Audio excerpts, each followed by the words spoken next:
ریاست مدینہ کا سربراہ ہونے کا حق ادا کر دیا۔ السلام علیکم ورحمۃ اللہ وبرکاتہ۔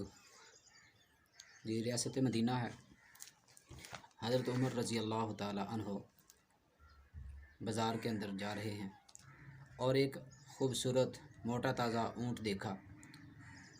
پوچھا گیا یہ اونٹ کس کا ہے؟ لوگوں نے بتایا کہ جناب عمر آپ کے بیٹے عبداللہ کا اونٹ ہے۔ فوری طور پہ حضرت عبداللہ کو طلب کیا گیا اور پوچھا گیا کہ یہ اونٹ کہاں سے اور کیسے آیا؟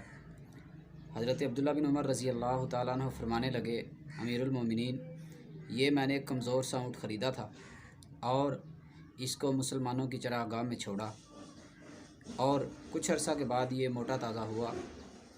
آج اس کو بازار کے اندر لے کے آیا ہوں فروخت کرنے کے لیے۔ حضرت عمر رضی اللہ تعالیٰ عنہ فرمانے لگے، میرے بیٹے، یہ اونٹ مسلمانوں کی چراگاہ میں پلا بڑا ہے، اس لیے اس پہ حق صرف مسلمانوں کا ہے۔ بیٹے سے اس اونٹ کو وصول کیا گیا، خرید کر رقم کو مسلمانوں کے بیت المال میں جمع کر دیا گیا۔ ایسے تھے امیر المومنین ریاست مدینہ کے۔ ایک دفعہ بازار سے گزرے اور ایک بوڑھے آدمی کو بھیک مانگتے ہوئے پایا۔ اس کی حالت دیکھی، اس سے سوال کیا کہ اس حال میں بھیک کیوں مانگتے ہو؟ وہ سوالی کہنے لگا کہ جناب امیر المؤمنین، میں بوڑھا ہو چکا ہوں اور اس قابل نہیں رہا کہ میں کمائی کر سکوں۔